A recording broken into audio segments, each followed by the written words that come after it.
Amado Padre que está en los cielos, santo, santo, santo es su nombre. Glorificado sea por los siglos de los siglos, oh Dios.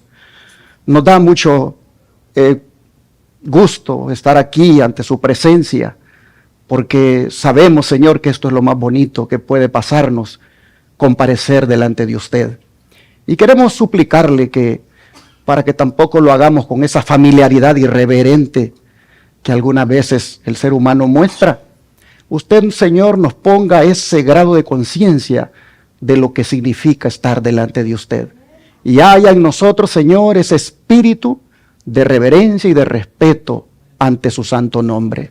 Le rogamos, Señor, que en este lugar el Espíritu Santo no se retire de nosotros, sino que se deleite en acompañarnos, porque aquí hay reverencia delante de Dios.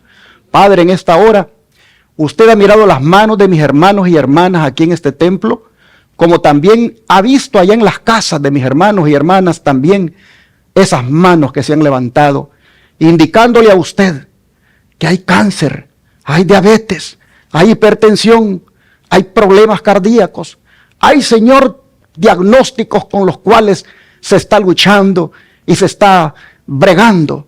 Pero, Señor, en esta hora clamamos porque usted tenga misericordia de todos nosotros y que ponga su mano poderosa sobre todos los dolientes, sobre todos los que padecen enfermedades, aún sobre aquellos, Señor, que quisieron venir hoy al templo y por esa condición se tuvieron que quedar en casa. Ponga su mano poderosa en ellos, Señor. Le pedimos por aquellos que incluso escribieron en el chat de YouTube, allí, Señor, poniendo la petición de su corazón. Usted ya la leyó, usted ya miró a esa persona. Solo le pedimos que haya en gracia todo delante de sus ojos y usted les conceda, Padre, esa petición de su corazón.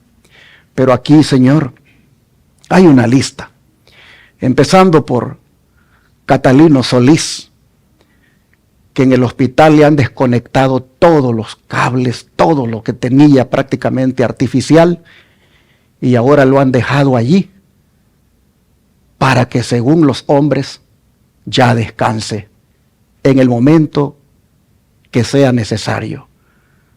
Pero aquí, Padre, tú no has dicho la última palabra todavía. Él sigue vivo. Él está allí. Y rogamos, porque si así es tu voluntad, le prolongues la vida. Que los médicos, la ciencia médica y todos puedan ver que el último que tiene la palabra para que un ser humano viva o muera es Cristo Jesús. Así que, Señor, te rogamos por él, que tu misericordia lo acompañe, lo ayude. Y si fuera ya en tus planes que él descanse, Señor, que descanse sereno, que descanse en paz, porque él tiene la esperanza bendita de la resurrección. Padre, también te rogamos por los cumpleañeros de este día, de mañana y de un día de estos, como son Irma Rivera, su nietecito Pablo, su yerno Alex, y también Alexia Sinkin, Janet Salazar. Todos estos, oh Señor, reconociéndote a ti como el dador de la vida, reconociendo que viven gracias a ti, respiran gracias a ti, se mueven gracias a ti, sus facultades siguen intactas gracias a ti, de manera que el homenaje es para ti como el dador de la vida. Oh Dios, al cumplir otro año más, bendícelos y al mismo tiempo que tu Espíritu los guíe por las sendas de justicia, que tu Espíritu, Señor, les muestre el camino en el que deben andar. Y te rogamos que al cumplir otro año más, una vida de gratitud sea la que te ofrezcan de aquí en adelante. Llénalos de salud a cada uno. Y así, Padre, también queremos pedirte por la sanidad de la familia Sinkin, pues tú sabes cómo siguen quebrantados de salud. Pedimos también, Señor, por los hijos de Nelly Nájera, por el dolor incluso que existe en la familia por la pérdida de un ser amado. Rogándote, Padre, que tanto la familia Sinkin como los hijos de Nelly Nájera, todos, oh Señor, sean alcanzados, trayendo para ellos sanidad y consuelo en estos momentos difíciles. Pero Padre, te pido por Norma Alvarado, nuestra hermanita de la Iglesia del Aire, fiel, que allá en Nueva York lucha contra ese cáncer. Ya ayer, Padre, hemos tenido una conversación donde quedó fortalecida y lista para aceptar lo que tú le quieras dar. Pero en esta hora vuelvo a clamar por ella, para pedirte misericordia y para rogarte que si así lo quieres, le prolongues más su existencia. En tus manos te la pongo, Señor, y te ruego que no le tenga miedo a lo que pueda venir, que ella tenga fortaleza, mucha fe y mucha esperanza, que tú das a tus hijos lo que es mejor para ellos. En tus manos te la pongo en este día. Y como hiciste milagros en sábado, oh Dios, qué hermoso sería que hoy en sábado pongas tu mano poderosa sobre ella y extirpes el cáncer que ha llegado a los pulmones, que tú reprendas esa enfermedad y salga de su vida. Asimismo, Padre, te rogamos por Cristina Herrera, quien allá en Monterrey lucha contra la vida. También, Señor, en el afán de que sobreviva, la tienen también entubada. Pero te rogamos, Señor, que tu misericordia sea con ella, que tú la alcances y que pueda, Señor, Cristina Herrera ver otra vez una oportunidad más que tú le concedes. Bendícela, Señor, y sácala de ese hospital en victoria. Oh Dios, te rogamos por la salud de la familia de Isabel González, porque hay quebranto. Y también te rogamos por la salud de Judith, ya que la hermana Aurora Reyes clama por esto. Así, Señor, todos estos nombres han sido presentados, como las manos de todos los que fueron levantados aquí y allá en sus casas. Todos han sido presentados. Todos, oh Señor, saben que no hay otro médico más que solamente tú. Todos saben, Señor, que nadie tiene más poder que solamente tú. Por lo tanto, Padre, todos confían en ti y esperan de tu mano lo que tú les vas a dar. En tus manos, Señor, los ponemos, como también a los pacientes que van a llegar mañana a Shepherd, rogándote, Dios, por estos pacientes, para que ahí se encuentren también con el médico de médicos, para que tú toques sus cuerpos y los restaures, para que se vayan de ahí contentos, dando testimonio del gran poder de Dios. Y así, Padre, después de haber abierto el corazón para expresarte todo esto, ahora queremos abrirlo para que tú deposites tu palabra en nosotros. Y te rogamos, Señor, que de la misma manera como tú has estado atento escuchando nuestros clamores, así también estemos atentos al mensaje de este día, porque es un mensaje, Señor, de lo cual casi no se predica. Yo mismo, Padre, es primera vez que voy a predicar de esto y me he quedado sorprendido. Así que te ruego que mis hermanos también sean alcanzados por tu Espíritu Santo y puedan ver cuán importante es que esto sea algo real en nosotros. Por favor, te ruego que tu Espíritu Santo dirija este mensaje y prepare el corazón de nosotros para recibirlo. Y no solo recibirlo, sino obedecerlo. Te lo pedimos todo, Padre, en el nombre de Cristo Jesús. Amén. Este día vamos a reflexionar en una característica del pueblo remanente de la que muy pocas veces se predica. Como adventistas del séptimo día, nos identificamos con las dos grandes características de Apocalipsis 12:17. Que guardamos los mandamientos de Dios y tenemos ¿qué cosa? El testimonio de Jesucristo, que es el espíritu de profecía. Estas dos verdades forman parte de nuestra identidad y damos gracias a Dios por eso. ¿Cuántos agradecen al Señor por eso, hermanos? Pero hay otra característica que pasa desapercibida con frecuencia por ministros, por líderes de iglesia y por miembros de iglesia.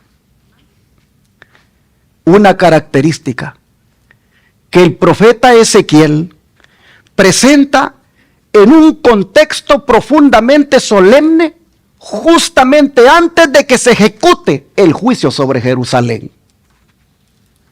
Es una cualidad, hermanos, que aquellos que reciben la señal protectora de Dios deben tener. Si nosotros deseamos comprender qué clase de pueblo está preparando el Señor para el tiempo final y qué significa recibir su sello, no podemos pasar por alto, mis hermanos, esta característica. Por eso he titulado el tema de esta mañana: antes que Cristo venga, habrá un pueblo que gime y clama. Abramos la Biblia en Ezequiel capítulo 9, versículo 4. Libro de Ezequiel, capítulo 9, versículo 4.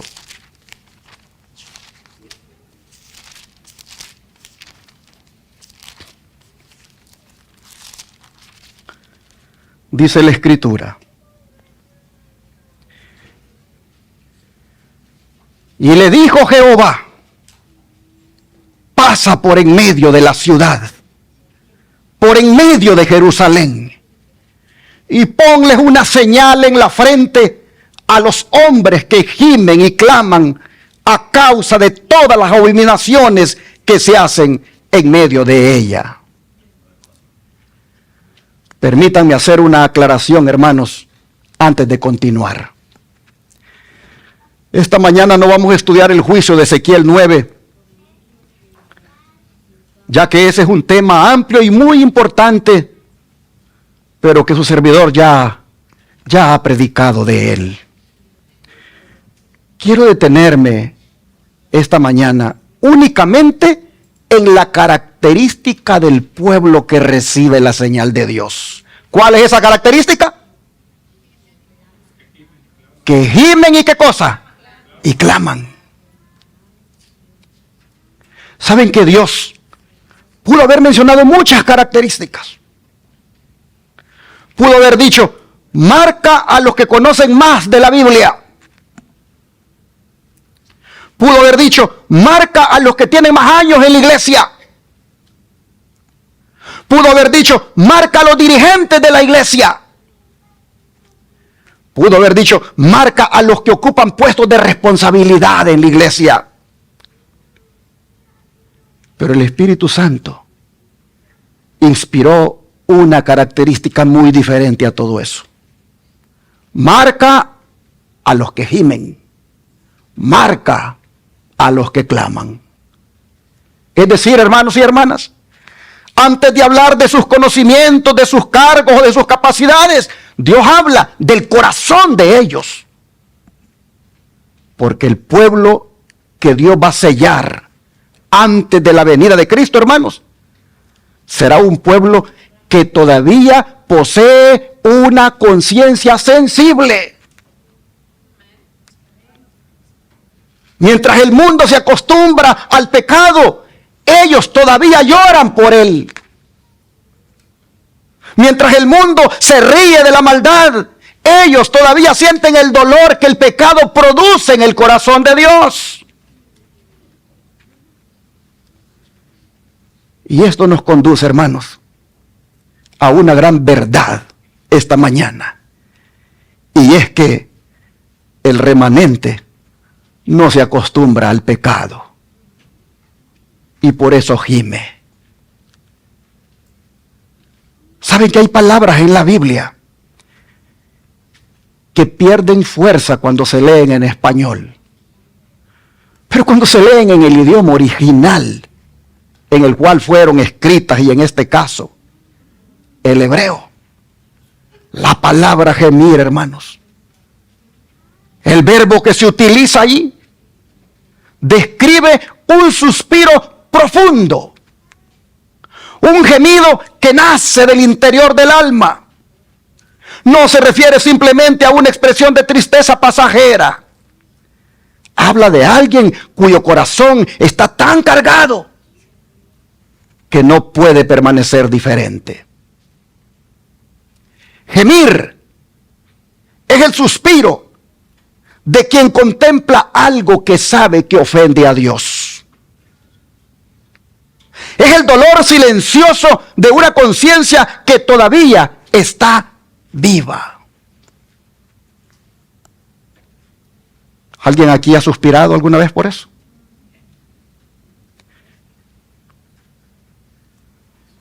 Les voy a poner un ejemplo de suspiro por el pecado, un ejemplo de gemir. Estaba en el Facebook mirando unas cosas ahí que a mí me parecen sanas, pero de repente aparece algo que no es apto para mis ojos. Y sin embargo me quedo un rato mirándolo. Y en ese momento, la conciencia me hace sentir, ha contaminado tus ojos. Y yo le hago, ahí suspiré por el pecado. Pero luego digo, Señor, ayúdame. Ahí clamé. Pero si nunca yo siento ese suspiro por esa cochinada que se apareció allí, y la vi, con toda seguridad mañana me va a aparecer otra. Y no voy a suspirar. Y voy a ver otra. Y cuando vengo a sentir, ya me acostumbré a mirar eso.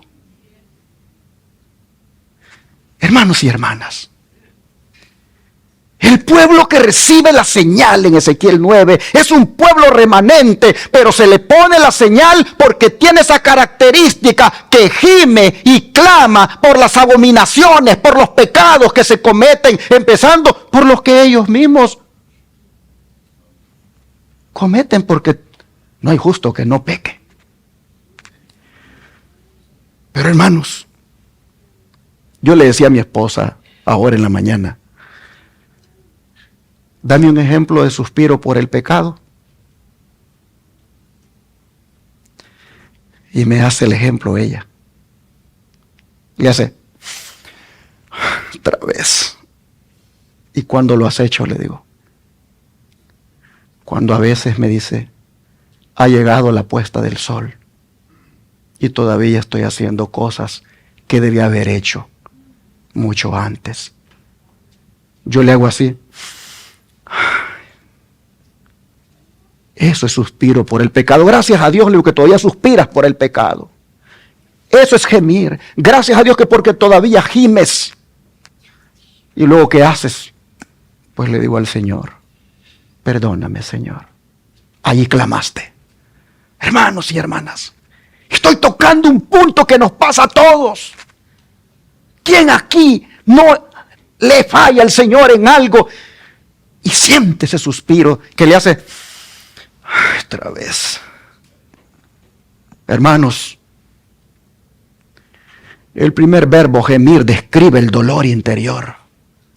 Pero el segundo verbo, clamar, describe el dolor que se expresa delante de Dios. El primero, hermanos, es cuando el corazón suspira. Pero el segundo es cuando los labios oran. Y el remanente de Dios, hermano, hermana, tiene esa característica. Así que no solamente es de gozarnos y deleitarnos porque tenemos las dos de Apocalipsis 12:17, hermanos. Esta de Ezequiel 9:4, esta, hermanos, es una tercera característica que debemos tener. Se trata, hermanos, de sentir el peso del pecado. Pero se trata después de llevarle también ese peso a la presencia del Señor. Hermanos, qué diferencia con la generación en que vivimos hoy. Hoy la sociedad ha aprendido a convivir con el pecado.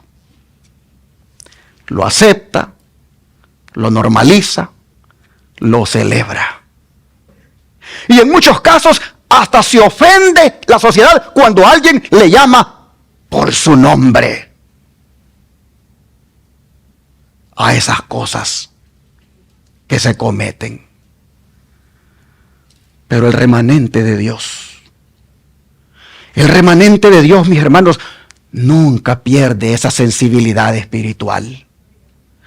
No porque se considere mejor que los demás, no porque adopte una actitud de superioridad espiritual, sino porque ama tanto a Dios, que todo aquello que hiere el corazón de su Señor, también hiere el suyo.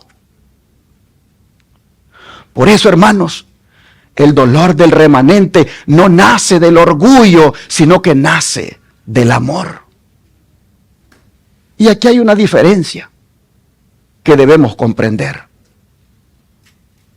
Porque hay personas que lloran por las consecuencias del pecado. Pero el remanente llora porque el pecado entristece a Dios. No es lo mismo. Saúl lloró ¿cuándo? Cuando perdió el reino. David lloró porque había pecado contra Dios. Judas lloró por las consecuencias de su traición. En cambio, Pedro lloró porque había herido el corazón de su maestro. Dos lágrimas que parecían iguales, hermanos, pero que Dios conocía el motivo de cada una de esas lágrimas. Y eso es exactamente lo que Dios está mirando aquí en Ezequiel 9. Hermanos, Dios no está observando en el remanente solamente conductas externas. Él está observando sus corazones. Y Él está buscando personas cuya conciencia todavía responda a la voz del Espíritu Santo. Y esto nos lleva, hermanos, a un poderoso versículo que se encuentra en Salmo 119, versículo 136. Salmo 119, versículo 136.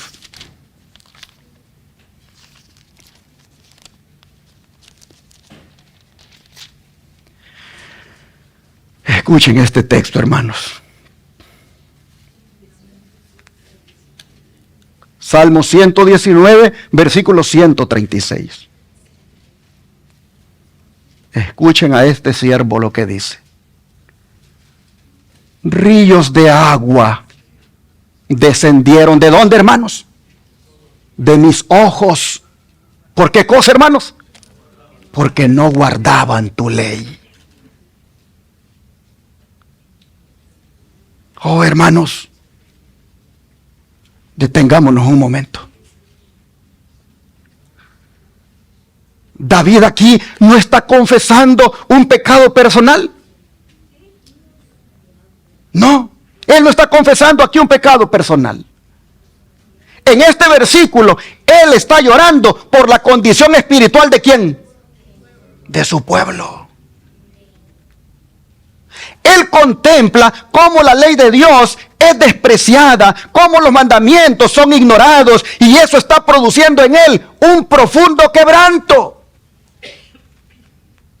Observe, hermano, que David no dice simplemente, me entristecí o derramé algunas lágrimas. No, no, no. ¿Qué dice él, hermanos? Ríos de agua, dice, descendieron de mis ojos. Oh, hermanos, esa es una imagen poética de un llanto abundante y profundo. El pecado que David observa alrededor, a él no le resulta indiferente, hermanos. Lo afecta interiormente al punto que dice, ríos de agua descendieron de mis ojos. Y aquí hay algo importante, hermanos, porque esas no eran lágrimas de sentimentalismo. Eran lágrimas de que él tenía una conciencia sensible a Dios. Porque cuanto más cerca él está de Dios, más dolorosamente percibe aquello que está en oposición al carácter de Dios. Me llama la atención cuando él dice, ríos de agua descendieron de mis ojos porque no guardaban. La razón de sus lágrimas, hermanos, Miren ustedes cuál es. Él no dice, lloro porque me persiguen. Lloro porque me han hecho daño. Lloro porque las cosas no salieron como yo quería. No, hermanos. Aunque el Salmo 119 habla de enemigos, de persecución y aflicción, aquí en el versículo 136, la causa de sus lágrimas son los pecados de otros. Porque no guardaban, dice. Hermanos, eso es lo que demuestra, es una espiritualidad profunda en este siervo. El salmista ha llegado al punto donde le duele lo que a Dios le duele. Él no está observando el pecado desde una posición de superioridad tampoco, diciendo, mira qué malos son ellos. No, no, no. Está llorando. Oh, hermanos, esa diferencia es fundamental. Porque una cosa es condenar al pecador y otra cosa es llorar porque el pecado está destruyendo al pecador y lo está también haciendo deshonrar a Dios. ¿Y qué es lo que ve David que las personas no guardan? Tu ley. Tu ley, dice. Y aquí encontramos, hermanos, la verdadera razón del dolor. Mire que no dice que esas personas estaban simplemente violando normas sociales. No, hermanos, dice tu ley. Para el salmista, hermanos, la ley pertenece a Dios. Por eso, quebrantarla no es simplemente romper una regla, sino rebelarse contra la voluntad de Dios que dio esa ley. Y eso se entiende mejor, hermanos, cuando uno mira el contexto inmediato. Unos versículos antes, en el versículo 128, mire lo que él declara. Dice, por eso estimé rectos todos tus mandamientos sobre todas las cosas, y aborrecí todo camino de mentira. Y después en el 129 dice, maravillosos son tus testimonios, por tanto los ha guardado mi alma. Es decir, hermanos, porque él ama profundamente la ley de Dios, le duele también profundamente verla quebrantada. ¿No se parece él bastante al remanente de Ezequiel 9 que gime y clama? Claro, hermanos. Él y el remanente de Ezequiel 9 son personas que vivían rodeadas del pecado, pero su corazón todavía reaccionaba ante el pecado. Este es un punto crucial, hermanos. Yo les dije, primera vez que estoy predicando este tema en mi vida, y me ha hecho pensar. Hermanos, el salmista vio la transgresión, pero no se había acostumbrado a ella. Y esto tiene una aplicación poderosa para nosotros, porque vivimos en una sociedad donde se quebranta la ley de Dios. Y el peligro es acostumbrarnos tanto a ver la transgresión que finalmente deje de producirnos dolor. Pero no tenemos que hablar solamente de lo que está sucediendo allá afuera, hermanos, sino también de cosas que están pasando en la iglesia y que ya no nos inmutamos.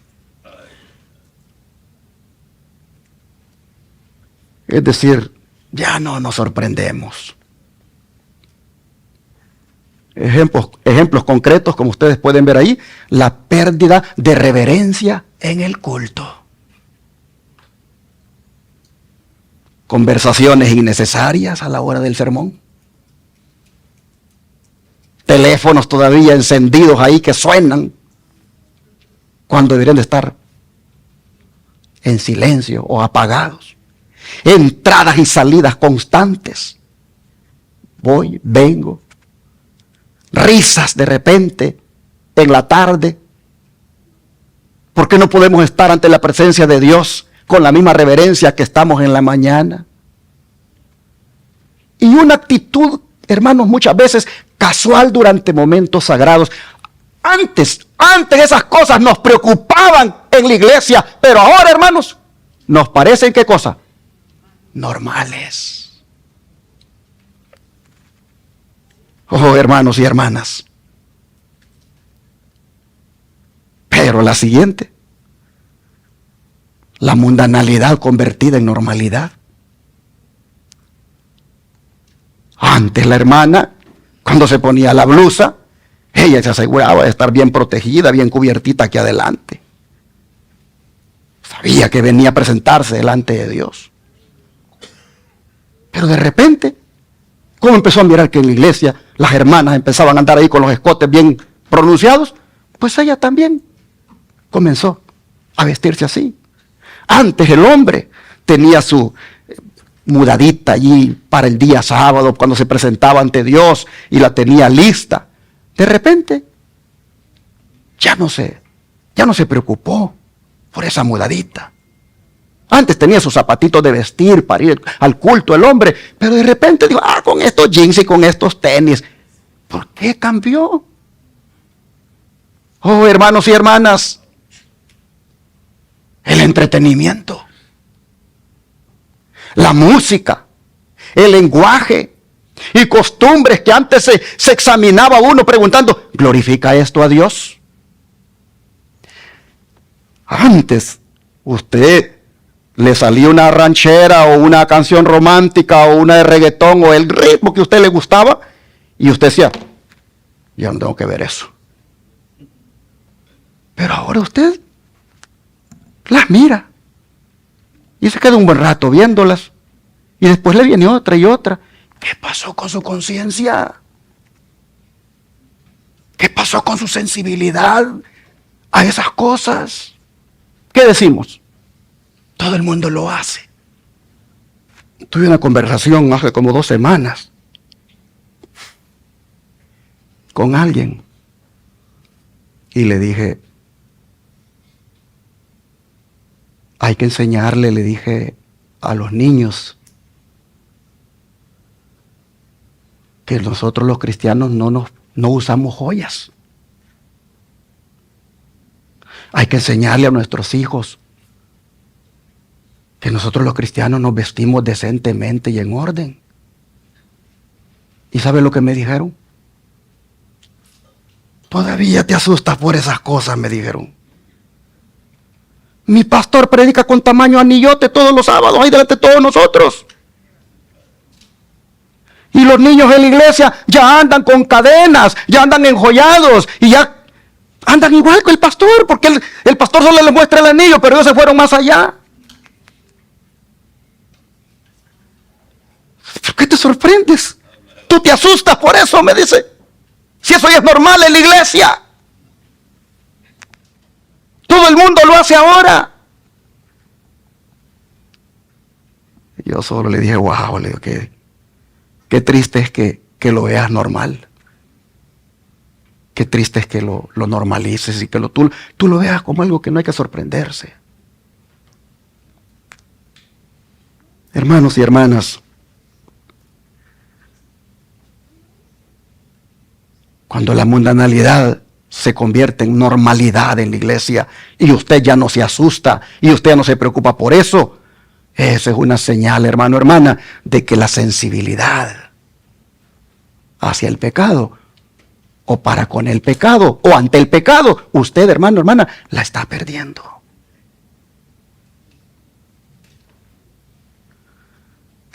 La siguiente, pérdida de santidad del sábado.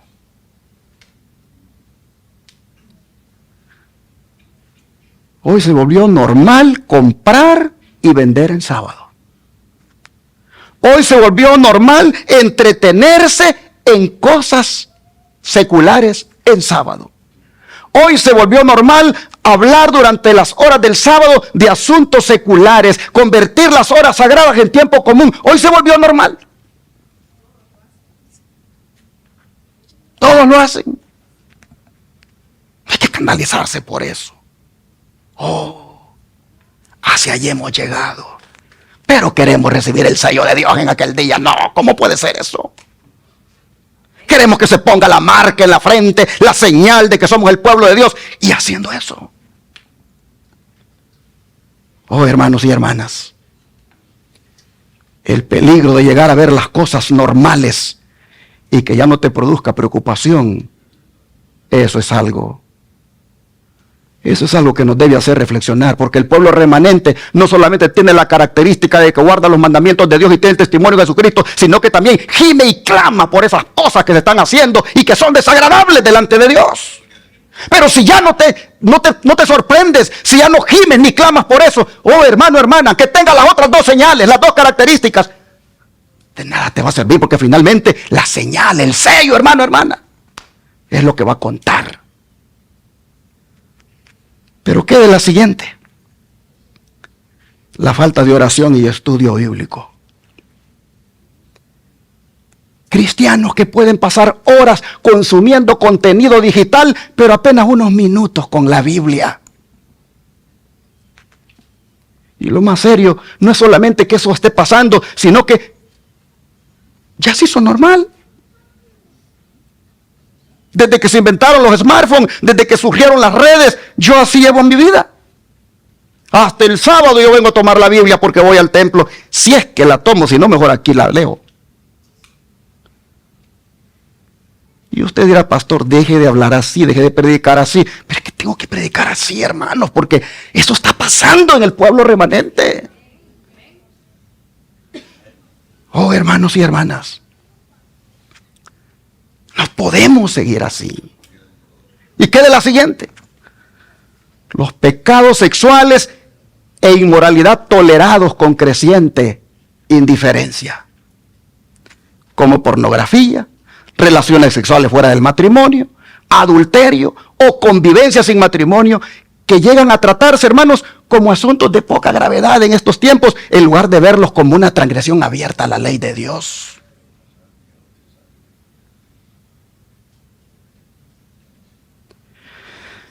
Vamos avanzando.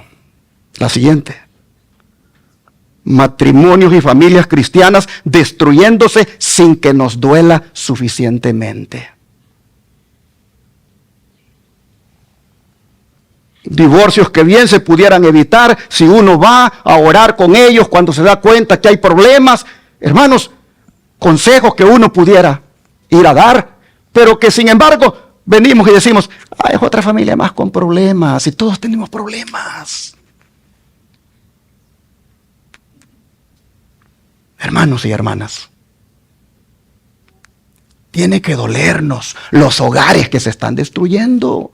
Tiene que dolernos los hijos de la hermana que se están descarriando. Tiene que dolernos esa familia, hermanos, que se está desmembrando. Tiene que dolernos y debemos ir a orar con ellos. Pero si solo oímos que están pasándola mal, que esto y esto está sucediendo y decimos, otra familia más con problemas en la iglesia.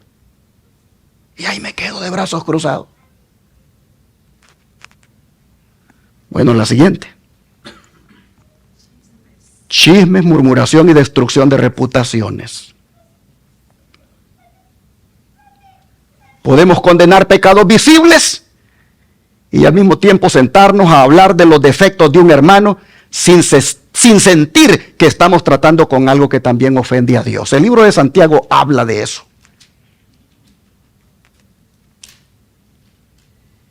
¿Qué de la siguiente? Falta de reconciliación entre hermanos. Personas que participan del culto, cantan, predican, tienen cargos, pero no se hablan con uno de la iglesia desde hace ratos. Hermanos y hermanas, Jesús le da mucho valor a la reconciliación. Y nosotros debemos estar reconciliados con Dios y con nuestros hermanos. Pero ¿qué de la siguiente? Deshonestidad tolerada entre creyentes. Mentiras, negocios dudosos, incumplimiento deliberado de compromisos o manipulación mientras se conserva externamente una profesión religiosa.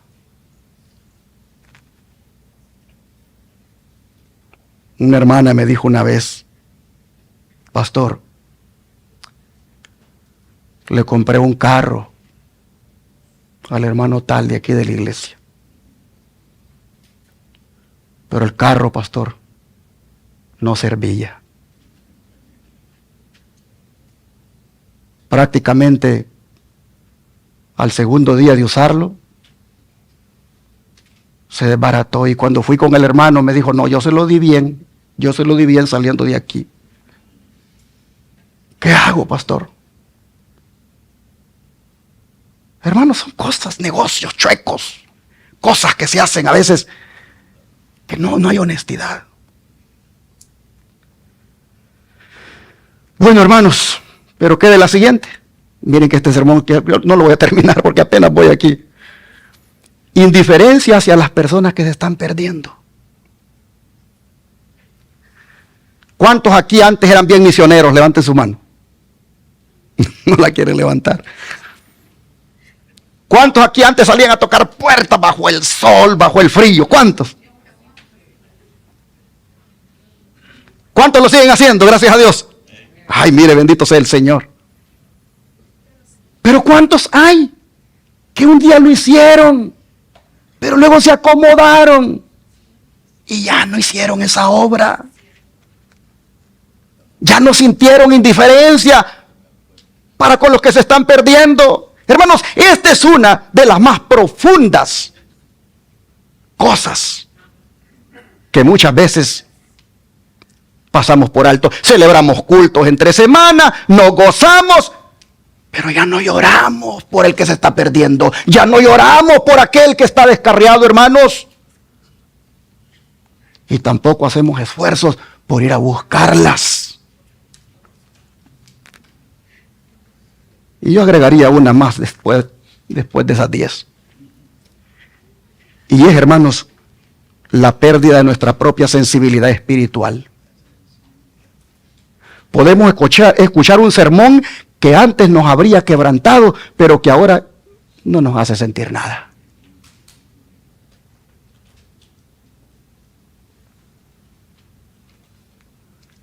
Podemos leer una reprensión bíblica y pensar inmediatamente en que eso es para la hermana, para el hermano, no para mí. Oh, hermanos y hermanas, si un sermón ya no me conmueve como me hubiera conmovido en el pasado, esa es una señal de que la sensibilidad espiritual se está perdiendo. Hermanos y hermanas, el problema no es solamente que esas cosas que están en la pantalla estén pasando en la iglesia. El problema es, hermanos, que puedan estar ocurriendo tantas veces que llegó el día en que a nosotros ya no nos inmuta, ya no nos sorprende, ya no nos duele, ya no nos lleva a caer de rodillas. Y cuando esas cosas que entristecen a Dios, hermanos, ya a nosotros no nos entristecen, algo está sucediendo con nuestra sensibilidad espiritual. Antes escuchábamos nosotros a los compañeros de trabajo decir esas maldiciones horribles. ¿Y qué sentíamos? No queríamos oír eso. Pero ya nos acostumbramos tanto a oír de esas maldiciones, ya no sentimos nada. Hermanos, antes nosotros oíamos de la inmoralidad y sentíamos tristeza, pero ahora la inmoralidad está por todas partes. Ya no sentimos tristeza. Los hogares, hermanos, destruidos por el pecado, hoy los vemos como algo que a todo mundo le pasa. Hermanos y hermanas, y mientras nosotros nos acostumbramos a todas esas cosas que están en la pantalla, David, ¿qué decía, hermanos? Ríos de agua, dijo, descendieron de mis ojos. Es decir, hermanos, a él le dolía ver lo que el pecado estaba haciendo. ¿No fue exactamente esto mismo que lo que sintió Jesús? Vamos a Lucas 19:41. Lucas 19:41.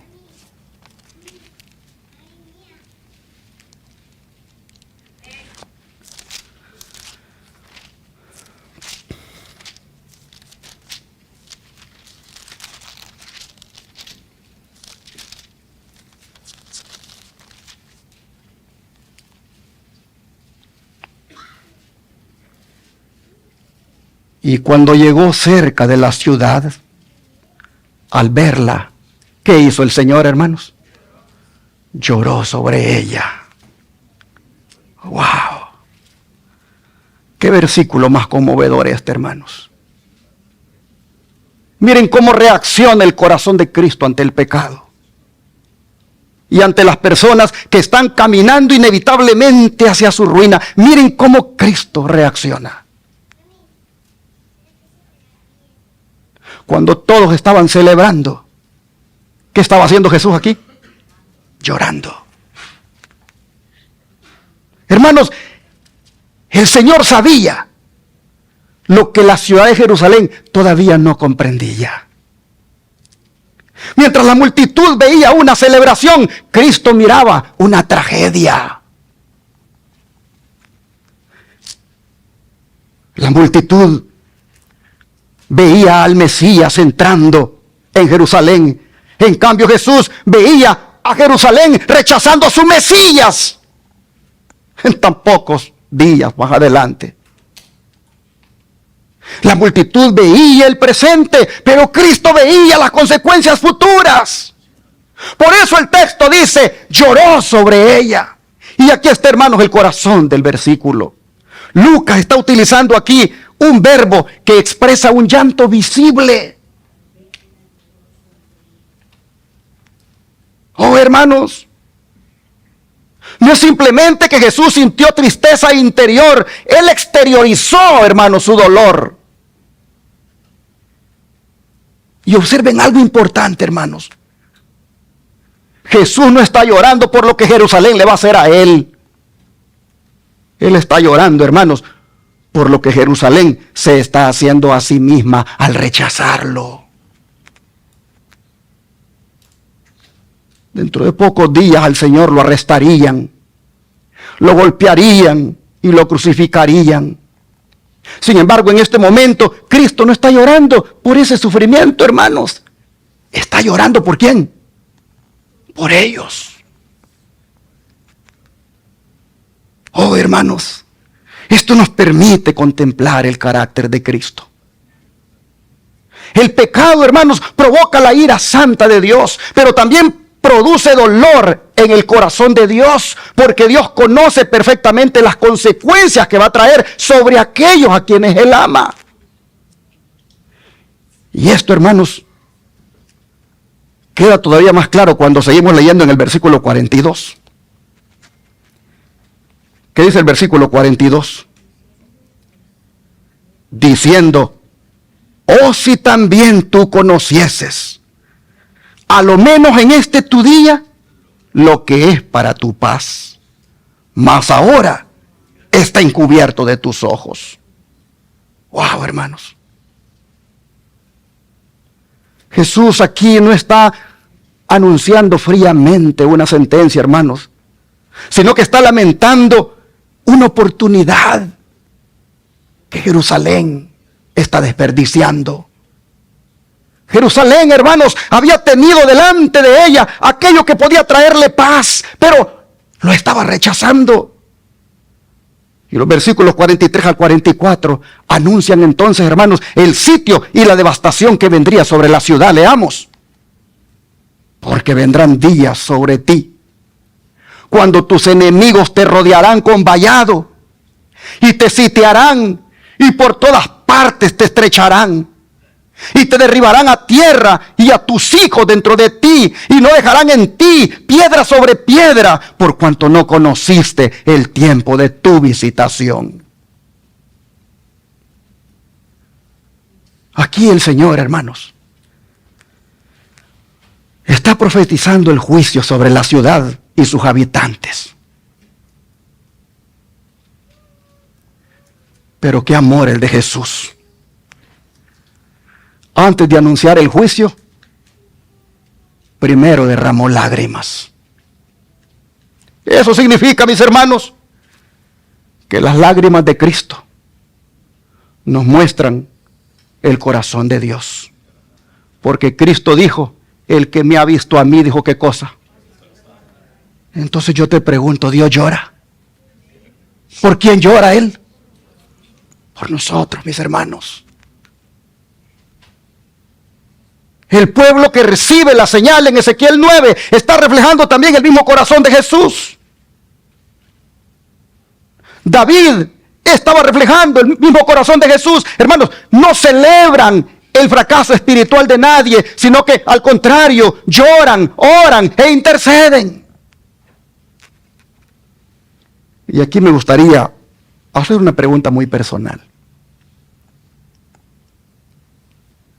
¿Cuándo fue la última vez que lloramos delante de Dios? No por nuestros problemas, sino por la condición espiritual de nuestros hijos.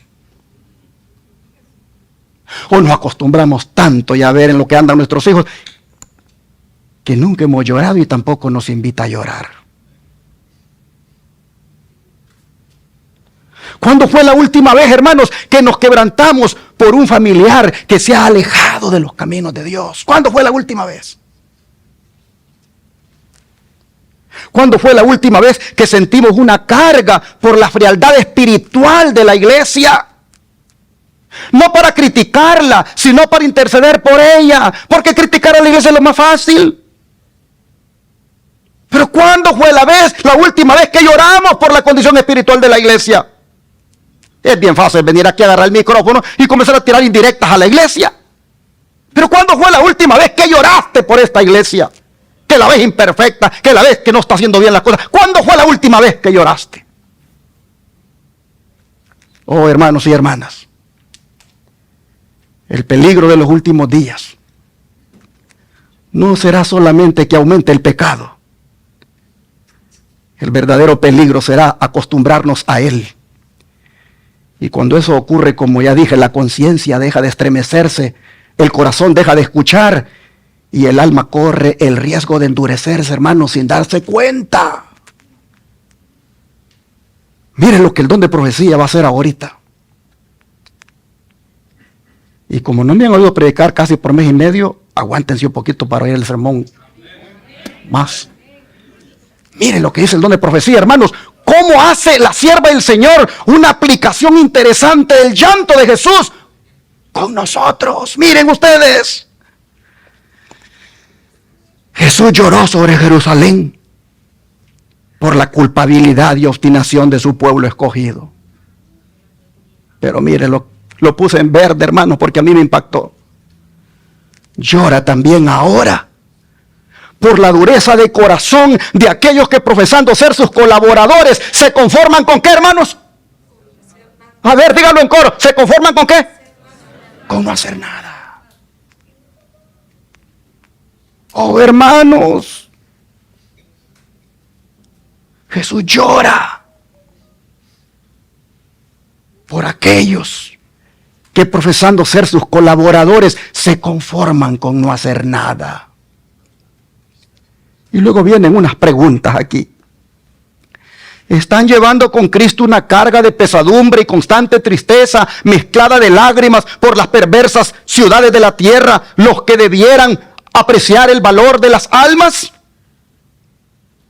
Es inminente la destrucción de estas ciudades casi completamente entregadas a la idolatría. En el gran día del ajuste final de cuentas, ¿qué respuesta podrá darse por haber descuidado el entrar en estas ciudades ahora? Hoy los testimonios, tomo 3 páginas 218. Hermanos, esta cita es muy fuerte. Es muy fuerte. Porque el don de profecía no está presentando aquí las lágrimas de Cristo simplemente como un dato de su vida. No, hermanos, sino que está presentando esas lágrimas como el modelo de sensibilidad espiritual que debe reproducirse en quienes colaboran con Él. La idea central de esta cita, hermanos, es que quien tiene el corazón de Cristo no puede contemplar indiferentemente a las personas que se pierden. Miren, ¿por qué dice que llora Jesús ahora?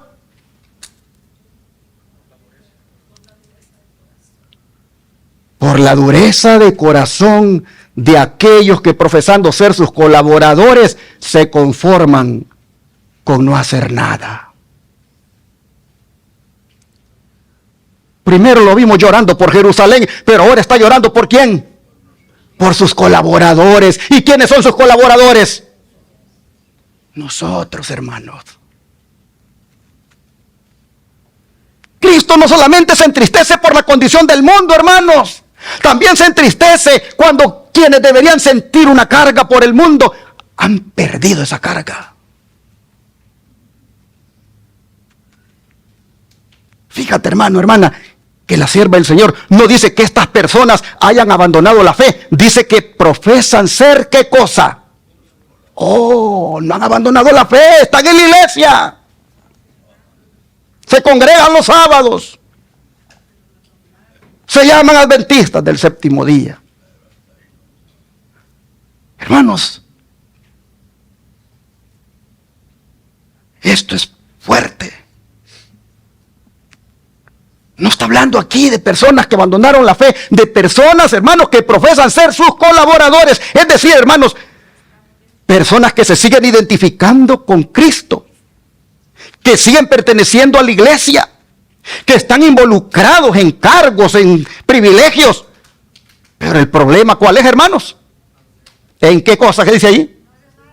En se conforman con no hacer nada. Y usted va a decir, pero pastor, mire, yo soy diaconisa, yo soy diácono, yo soy responsable, yo siempre estoy aquí, yo cuido de la iglesia, así que esa cita no va conmigo. Oh, es que no está hablando en ese contexto. Está hablando en el contexto de sentir, hermanos, amor, tristeza por los perdidos, por los que están allá, hermanos, en el pecado, por los hogares que se están destruyendo, por los hijos que se están descarriando. En ese contexto está hablando, porque yo puedo ser muy buen pastor, muy responsable con el ministerio, pero si yo he perdido esa compasión, si yo ya no tengo esa sensibilidad, hermanos, caí en la categoría de los que no hacen nada. Así tengo iglesias que atender y ande para arriba y para abajo, para acá, grabando lecciones. Hermanos, está hablando en un contexto de sentir esa tristeza por el pecador. Mire que no son los que están atacando la verdad, ni son los que están practicando abiertamente el mal. Es los que se han vuelto, hermanos, indiferentes. Hermanos, hay pecados de comisión, pero hay pecados de ¿qué? De omisión. Es decir, saber que las almas se pierden, saber que Cristo quiere alcanzarlas, pero haberme acostumbrado a no hacer nada por esa obra. Eso es un pecado. Exactamente. Y ahora viene la pregunta crucial de la cita, hermanos. ¿Están llevando con Cristo una carga de pesadumbre y constante tristeza mezclada de lágrimas por las perversas ciudades de la tierra, los que debieran apreciar el valor de las almas? Ese es el contexto. Mira, que no dice solamente están teniendo cargos en la iglesia, los están cumpliendo fielmente. Mira, que no dice están trabajando para Cristo, sino que dice están con Cristo llevando ¿qué cosa? Una carga. Hermanos, ¿cuál es esa carga? La carga de la salvación de las almas.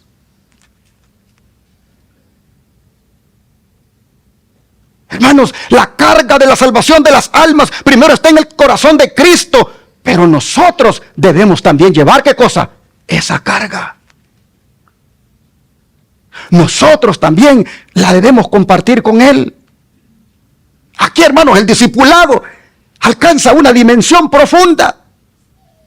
Porque prácticamente nos está enseñando esta declaración que seguir a Cristo no significa solamente creer lo que Él enseña, sino que significa llegar a sentir lo que Él siente. Habla de una carga. Y las palabras son intensas, hermanos. Miren ustedes, pesadumbre, dice, constante tristeza, lágrimas. Hermanos, no está describiendo ahí fanatismo, ni una tristeza enfermiza permanente. Está describiendo, hermanos, una sensibilidad espiritual. Es exactamente lo contrario de la indiferencia. Y esto conecta con Ezequiel 9:4, el versículo que leímos al principio. Porque aquellos que gimen y claman allí, hermanos, son personas que no han perdido la capacidad espiritual de dolerse por aquello que deshonra a Dios y destruye a las personas, empezando por lo que ellos hacen y que le ofende a Dios y saben que los destruye a ellos. Gemir y clamar, hermanos, significa que el pecado todavía nos duele. Tanto el que cometemos a veces como el que comete la gente. Gemir y clamar significa, hermanos, que eso nos duele porque estamos cerca de Cristo y compartimos su carga. Pero ¿por quién dice la cita que deberíamos llorar con pesar y tristeza, hermanos? Por las perversas ciudades de la tierra.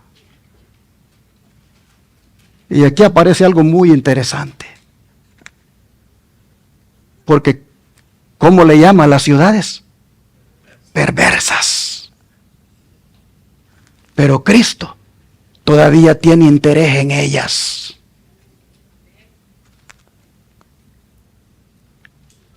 Todas las ciudades grandes, hermanos, son ciudades perversas. Houston es una ciudad perversa.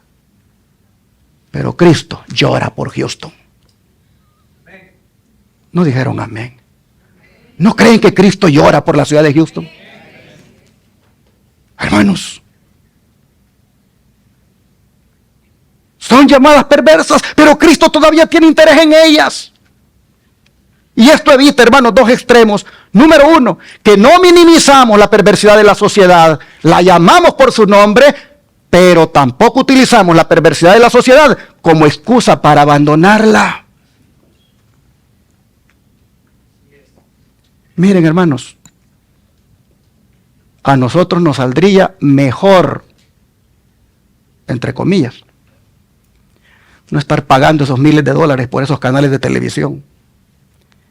Y mejor con ese dinero, construirnos un bonito templo, tener un templo propio. Porque esos miles de dólares que ya se dieron en estos años por ese canal, si los tuviéramos en el banco, tuviéramos dinero, hermanos, para haber ya construido un templo, o por lo menos para entrar de lleno a la construcción de un templo. Pero ¿por qué este ministerio ha elegido como prioridad uno la predicación del Evangelio? Porque hay que amonestar a las ciudades. Hay que amonestar a las ciudades antes que sea demasiado tarde. Miren hoy, en Corpus Christi pueden encontrar el canal, en Piedras Negras, en Eagle Pass, en Lake Charles, en Bowman, en College Station, en San Antonio, en Austin, en Dallas, en Houston. Cualquiera puede andar ahí, hermanos, buscando el canal. Es posible que algunos digan, pero pastor, ya no se mira en el área donde yo lo tenía. Bueno, pero se está viendo en otras áreas. A lo mejor usted ya fue evangelizado bastante, pero hay otros que no. Y aquellos que donde bien se mira, esos están recibiendo el mensaje ahora. Hermanos, ¿por qué lo hacemos? Porque como ministerio compartimos la carga del Salvador. Compartimos la carga de nuestro Señor, que es, mis hermanos, amonestar a las ciudades. Así que no debemos decir solamente qué terrible está el mundo y no hacer nada por el mundo. Este ministerio dice qué terrible está el mundo, pero amonesta al mundo con el mensaje de los tres ángeles. Porque así, hermanos, el Señor nos ha llamado a hacer. Nosotros debemos de decirle a Cristo, ¿qué más puedo hacer, Señor, para despertar a la gente que vive en las tinieblas? Para que salga de esa oscuridad y conozcan de ti. ¿Qué más puedo hacer? Hermanos y hermanas, el gemido bíblico nunca debe convertirse en una contemplación pasiva del mal. El verdadero gemido termina convirtiéndose en clamor, en intercesión, en testimonio y en misión. ¿Por qué tenemos un departamento en la iglesia que se llama obra qué? Misionera. Y otro que se llama obra médica misionera. Porque esa es la misión de la iglesia.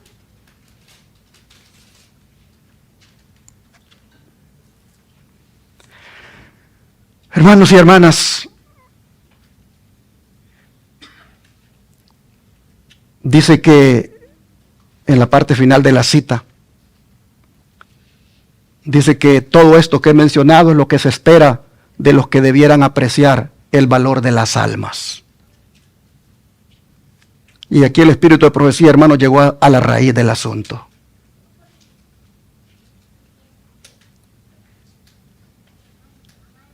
Hermanos y hermanas, ¿cuánto vale una persona para Cristo?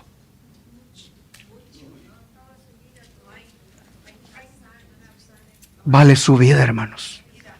Vale su vida. Pero es que no nos debe dar pesar, hermanos, ser dadivosos con la obra de Dios. No nos debe dar pesar ser generosos, ser fieles con los diezmos, pero también ser generosos con las ofrendas. No nos debe dar pesar, hermanos, porque con eso estamos llegando a corazones que usted no le abrirían la puerta si los va a visitar porque no lo conocen, pero el televisor entra allí. Hermanos, el Calvario dice cuánto vale una persona para Dios. El Calvario dice cuánto vale usted para Dios.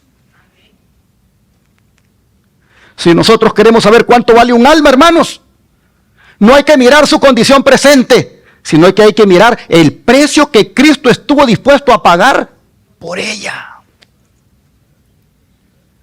Hermanos y hermanas, una persona puede estar hundida en el pecado, puede estar hundida en las adicciones, en la inmoralidad, en la incredulidad, pero eso no disminuye el precio que Cristo pagó por ella. Por eso, hermanos, cuando nosotros comprendemos el valor de la cruz, es cuando comenzamos a comprender el valor de un alma delante de Dios. Y cuando comprendemos el valor de un alma, hermanos, la indiferencia comienza a resultarnos incompatibles con el cristianismo y nos ponemos a servir, nos ponemos a trabajar. Ahora, hermanos, pongámosle atención a la parte profética de la cita. Es inminente la destrucción de estas ciudades casi completamente entregadas a la idolatría. En el gran día del ajuste final de cuentas, ¿qué respuesta podrá darse por haber descuidado el entrar en estas ciudades ahora? Hermanos, el don profético está aquí introduciendo algo de urgencia. Hay algo que viene, dice la cita. Por lo tanto, hay algo que debe hacerse ahora. Y esto, hermanos, armoniza con nuestro texto base de Ezequiel 9, porque el gemir y clamar allí ocurre precisamente antes de la ejecución del juicio sobre Jerusalén. Hermanos y hermanas, el pueblo señalado por Dios comprende la gravedad del momento en que vive y no se duerme espiritualmente. El pueblo remanente no dice: siempre ha sido pecado, siempre ha habido problemas, el mundo siempre ha sido así. No, al contrario, el pueblo remanente mira la urgencia que hay de predicar el mensaje. Pero la pregunta con la que termina la cita, hermanos, pone a prueba nuestro corazón, pues dice que en el gran día del ajuste final de cuentas, ¿qué respuesta podrá darse por haber descuidado el entrar en estas ciudades ahora? Es decir, hermanos, la pregunta no es ahora qué hicieron ellos, sino qué hicimos nosotros ahora. Y esto es profundo, porque en el juicio, hermanos, no solamente va a quedar manifestada la condición del mundo, también va a quedar manifestada la fidelidad de quienes recibieron la luz compartida. ¿Cuántos de ustedes creen que nosotros tenemos un mensaje precioso, hermanos? Mensaje que el Señor nos dio el privilegio de conocer, pero que ahora no debemos quedarnos con él. Tenemos que cargar, tenemos que sentir la carga que Cristo siente por los que no lo tienen y ver cómo se los hacemos llegar. Hermanos y hermanas, nosotros no somos responsables de convertir a todo el mundo. Eso le corresponde al Espíritu Santo.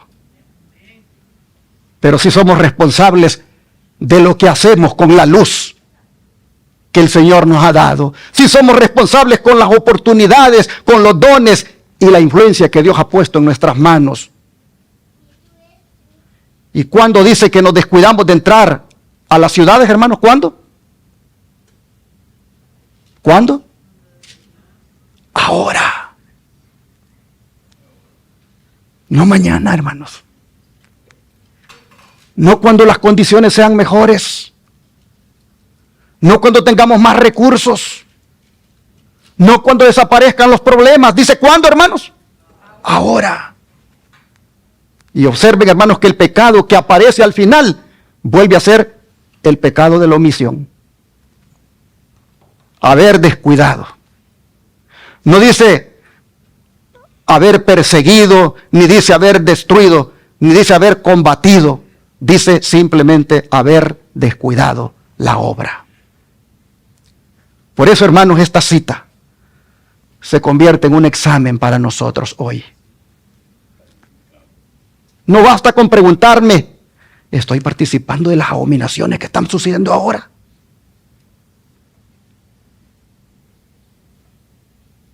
Ezequiel 9:4 me ha dicho, ¿todavía te duelen esas cosas que están pasando ahora? Estábamos allá por adelante de Colorado, arriba de Denver, en una ciudad. Y entonces dijimos, vamos a la iglesia. Y fuimos a la iglesia. Llegó la hora del repaso de la lección. Y en esos días estaba la iglesia del Israel moderno debatiendo si qué vamos a hacer con lo que hay. Y me recuerdo que a la hora del repaso de la lección levantó la mano una hermana y dijo, a los gays, dijo ella, hay que amarlos y hay que recibirlos en la iglesia. No hay que discriminarlos y debemos de tratarlos igual que a todos los hermanos. Entonces surgió la pregunta, ¿también darles privilegios?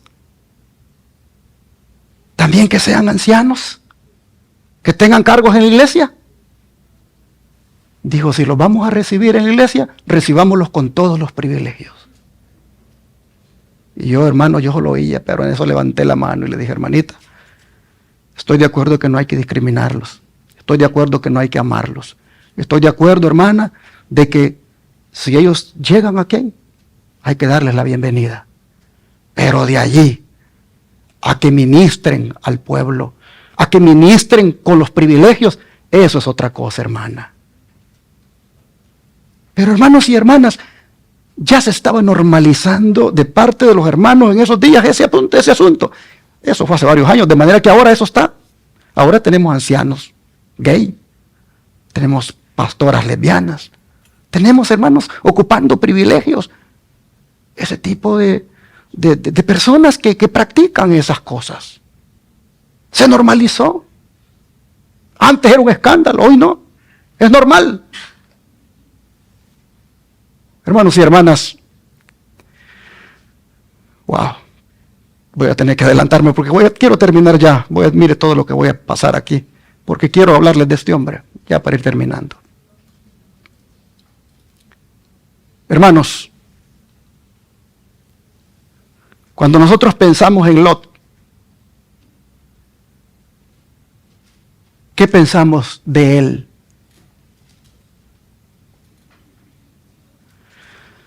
Hermanos, nosotros cuando pensamos en Lot siempre recordamos sus errores. Recordamos cuando escogió las llanuras del Jordán. Recordamos cuando fue poniendo las tiendas ahí cerca de Sodoma. Y recordamos la tibieza espiritual de su familia. Y ciertamente la Biblia no oculta esos errores. Pero hay un detalle, hermanos, que muchas veces pasamos por alto de este hombre.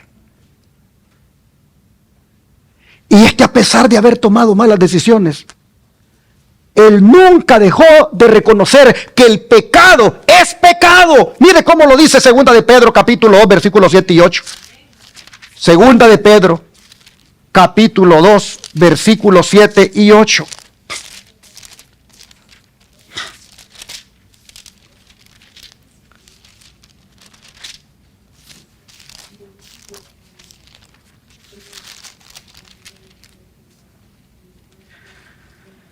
Dice, 2 de Pedro, capítulo 2, versículos 7 y 8. ¿Y libró a quién, hermanos?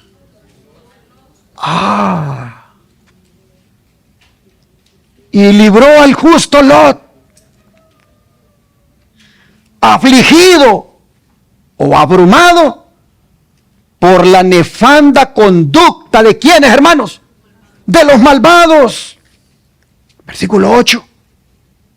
Porque este justo que moraba entre ellos afligía cada día su alma justa, viendo y oyendo los hechos inicuos de ellos. ¡Wow! Detengámonos un momento, hermanos. La Biblia dice que Lot afligía cada cuánto su alma. Cada día. Hermanos, no era un dolor ocasional el que él sentía por los habitantes de Sodoma y Gomorra, hermanos. Era diario el dolor que él sentía. Cada amanecer, cada conversación, hermanos, a él le daba eso del suspiro, el gemir y el clamar por los habitantes de Sodoma. Cada escena que él contemplaba, hermanos, en las calles de Sodoma. Cada acto de inmoralidad que él veía en las calles de Sodoma. Todo aquello, hermanos, le producía una carga en su corazón. Y pregunto, hermanos,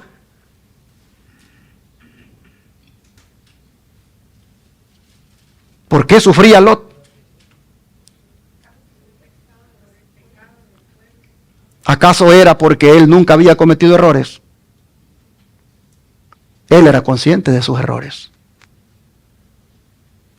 Sufría él porque se consideraba superior a los habitantes de Sodoma y decía, wow, mira esto es lo que hacen. No, hermanos. Él sufría porque todavía distinguía, hermanos, entre lo santo y lo profano. Y él miraba a sus hijas, miraba a sus yernos, miraba a su mujer, él miraba a su familia. Hermanos, Lot sufría porque distinguía bien entre las cosas de Dios como deben ser y las cosas del mundo. Él tenía una voz en la conciencia que le decía, eso no agrada a Dios, Lot. Y esa diferencia, hermanos, era enorme. Los habitantes de Sodoma, hermanos, ya no se avergonzaban de su pecado. Ellos lo practicaban abiertamente. Ellos lo defendían, lo celebraban. Lo habían convertido en parte de su cultura. Pero Lot dice que aunque vivía en medio de ellos, no se había acostumbrado a eso.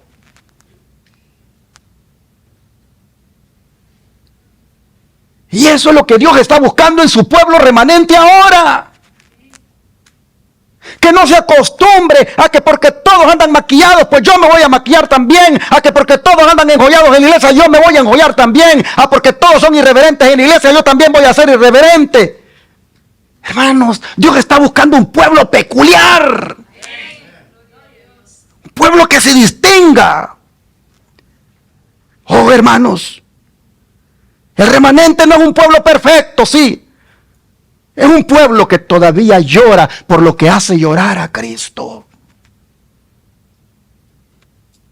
No critica lo que mencioné desde el punto de vista de condenación, sino que lo ve, lo dice, pero le duele en el corazón de que esas cosas estén pasando y no se acostumbra a eso, de manera que termina haciéndolo igual. Hermanos y hermanas, mientras el mundo normaliza el pecado, el Espíritu Santo mantiene viva la sensibilidad de los hijos de Dios. Yo les pregunto, ¿por qué fue destruida toda la ciudad de Sodoma y Gomorra? ¿Por qué? Porque todo mundo, hermanos, lo normalizó. La sociedad de Sodoma y Gomorra lo normalizó el pecado. Todo mundo se acostaba hombre con hombre, mujer con mujer. Hermanos, la sociedad aceptó eso. Hoy estamos igual. La iglesia lo ha normalizado. El mundo lo ha normalizado. No nos sorprende, hermanos, que cuando los juicios de Dios caigan inclusive sobre la iglesia. No dice que el juicio comienza primero por ¿quién? Por la casa de Dios.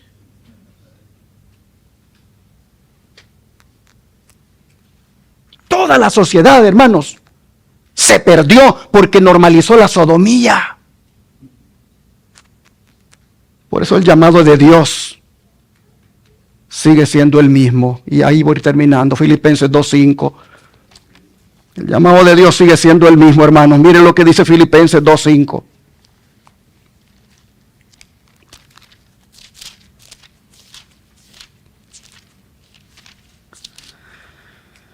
Dice así: haya pues en vosotros este sentir que hubo también ¿en quién? En Cristo Jesús. Ese sentir, hermanos, ese sentir fue el que hizo llorar a David. Ese sentir fue el que hizo, hermanos, llorar a David, porque miró cómo quebrantaban la ley de Dios. Ese sentir es el que hizo llorar a Cristo sobre Jerusalén. Ese sentir es el que hizo gemir a Lot en medio de Sodoma. Y ese sentir, hermanos, es a los que distinguió en Ezequiel 9. Y por eso recibieron la señal en su frente. Hermanos y hermanas, ese es el mismo sentir que nosotros debemos sentir hoy, ¿sí o no, hermanos? Es el mismo sentir. Pero quizá alguien está preguntando en esta hora: pastor, ¿y qué sucede si yo esta mañana reconozco que he perdido mi sensibilidad, pero la quiero recuperar? Es posible que alguno en esta hora se esté preguntando: yo reconozco, pastor, que he perdido la sensibilidad, muchas de las cosas que usted ha mencionado, pero yo la quiero recuperar. ¿Qué hago? ¿Qué hago si cosas que antes me preocupaban espiritualmente ahora ya no me afectan? ¿Será que yo puedo recuperar esa sensibilidad? La respuesta es sí. El Espíritu Santo, hermanos, puede volver a sensibilizar el corazón de aquel que ya se ha acostumbrado. ¿Pero cómo? De esa manera: contemplando más a Dios, porque su santidad despierta nuestra conciencia, de manera que no necesitamos contemplar más al pecado, sino contemplar más a Dios. Pero también dejando de alimentar aquello que nos insensibiliza. Porque lo que contemplamos repetidamente, hermanos, nuestra conciencia lo puede llegar a normalizar. Si tú ya viste que cosas que miras en el teléfono te han llegado a insensibilizar, de manera que es tomando la Biblia, sueño es el que te entra, pero mientras estabas en las redes estabas bien despierto. Y si cuando vienes a la iglesia, los himnos, ¡ay, qué aburrido! Porque en la semana son otras cantos, los que escuchas otras canciones. Hermano, hermana, si tú quieres que la sensibilidad espiritual vuelva, deja de ver esas cosas que te han vuelto insensible a las cosas del Señor. Pero también, hermano, hermana, permitiendo que la palabra vuelva a confrontarnos. Es decir, leyendo la Biblia, preguntando, Señor, ¿me estás hablando a mí? ¿Me estás diciendo a mí esto? Y luego, hermanos, también respondiendo inmediatamente cuando el Espíritu nos reprende, no endureciendo nuestros corazones, pero también, hermanos, pidiéndole al Espíritu Santo que nos convenza. Y por último, acercándonos más al corazón de Cristo por las personas. Es decir, hermanos, pidiéndole a Dios que nos ayude no solo a odiar el pecado, sino a amar las personas que está destruyendo el pecado. Porque, hermanos y hermanas, antes de que Cristo venga, ¿qué cosa? Habrá un pueblo que no solo va a guardar los mandamientos de Dios, sino que va a tener el mismo sentir que hubo en Cristo Jesús. Es decir, un pueblo, ¿qué cosa? Que gime y clama por las abominaciones que se cometen en la tierra. Hermano, hermana, déjame concluir este mensaje permitiendo dejar en tu mente estas preguntas. ¿Hay en tu corazón el mismo sentir que hubo en Cristo Jesús? ¿Todavía te duele el pecado comenzando por el tuyo? ¿Todavía lloras por las almas que se pierden? ¿Todavía te aflige ver cómo el nombre de Dios es deshonrado como le afligía a Lot? ¿O poco a poco, hermano, hermana, te has ido acostumbrando a aquello que antes entristecía tu corazón? Quiero decirte, hermano, hermana, en esta hora, que el Espíritu Santo puede devolverte esa sensibilidad espiritual que has perdido. El Espíritu Santo puede darte ahora, hermano, hermana, un corazón que ame lo que Cristo ama y que le duela lo que a Cristo le duele. Si ese es el deseo de tu corazón, hermano, si tú quieres decirle al Señor este día, no permitas que me acostumbre al pecado. Dame el mismo sentir que hubo en Cristo Jesús. Hazme crecer en santidad. Hazme parte de ese pueblo que gime y clama por las abominaciones que se cometen en la tierra. Si ese es tu deseo, hermano, hermana, quiero invitarte a que te pongas de pie. ¿Hay alguien en esta hora que quiera decirle al Señor, devuélveme la sensibilidad espiritual? Y si no la has perdido, que le quieras decir al Señor que nunca la pierda, Señor. Mientras estás de pie, vamos a cantar el himno Más Santidad Dame, el 411, y después haremos la oración de entrega al Señor por esa decisión que estás haciendo de que no quieres perder la sensibilidad espiritual si no la has perdido, y que quieres que el Espíritu Santo te la devuelva si ya la hubieras perdido. Vamos a cantar el himno, hermanos. 411, Más Santidad Dame.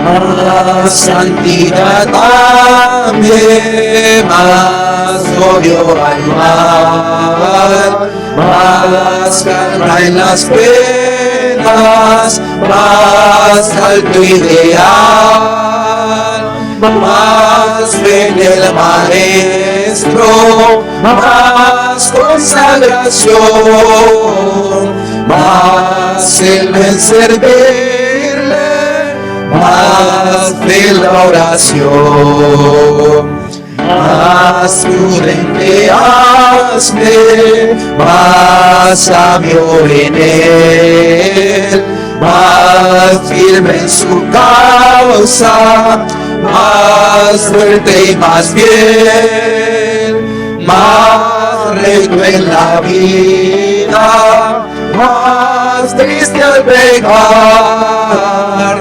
más humilde hijo, más pronto en amar. Más pureza dame, más fuerza en Jesús, más de su dominio, más paz en la cruz, más rica esperanza, más obras aquí, más ansia del cielo, más gozo allí. ¿Cuántos quieren eso, hermanos? Hemos cantado, hermanos, una oración prácticamente. Ahora vamos a presentarla delante del trono de Dios. Y vamos a pedirle al Señor que haga realidad en nuestra vida lo que nuestros labios acaban de cantar. Arrodíllense, hermanos, vamos a orar. Oh Dios Todopoderoso. Esta tercera característica del pueblo remanente hacía falta agitarla fuertemente, porque es escasa en estos tiempos en los púlpitos. Pero en tu misericordia quisiste que hoy reflexionáramos en esto. Y hoy vemos, Padre, cuán peligroso es caer en aceptar las cosas como normales y acostumbrarnos tanto a lo que pasa al punto de que ya no sentimos nada y más bien hasta las practicamos o nos reímos a veces de algunas cosas. Pero Dios, hoy estamos viendo que la señal sobre la frente no es puesta sobre cualquiera, no es puesta sobre el que dice yo llevo tantos años acá y por lo tanto me lo merezco. Vemos, Señor, que esa señal se pone solo sobre los que gimen y claman. Oh Dios, sobre los que no han perdido la sensibilidad hacia el pecado, sobre los que todavía sienten que les duele cuando fallan, que les duele cuando pecan y que les duele también cuando otros pecan. Señor, en esta hora te rogamos que cambies nuestro corazón y que nos dejes un corazón sensible, un corazón que le duela lo que a ti te duele y un corazón que ame lo que tú amas. Danos, oh Señor, un corazón que sienta odio hacia el pecado, pero mucho amor por el pecador. Danos un corazón, Señor, que todavía le duele cuando de repente mira algo que no debió ver, que todavía le duele cuando de repente escuchó algo que no debió escuchar, que todavía le duele cuando le salió una palabra de la boca que no debió haberle salido, cuando todavía le duele porque viene un pensamiento que no debió haber venido. Señor, danos por favor esa cualidad, esa característica, porque queremos, oh Padre, ser sellados. Queremos recibir la señal en nuestra frente. Queremos, oh Señor, ser identificados como el pueblo que gime y clama. Padre, te pedimos que de ahora en adelante seamos más sensibles a las cosas que a ti te desagradan, pero que ya en la iglesia se volvieron normales. Señor, te rogamos que nos des más sensibilidad por aquellas almas que se pierden y que vuelva el amor, Señor, hacia la predicación, hacia compartir el evangelio. Vuelve el amor a brotar en nosotros. Señor, rogamos porque este día, como pueblo remanente, seamos un pueblo sensible, un pueblo que llora como Cristo lloró, que siente el dolor que Cristo sintió, que seamos, Señor, un pueblo que gime y clama para que cuando tú vengas en gloria podamos entonces estar preparados e irnos contigo. Gracias, Padre, lo pedimos en el nombre de Jesús. Amén.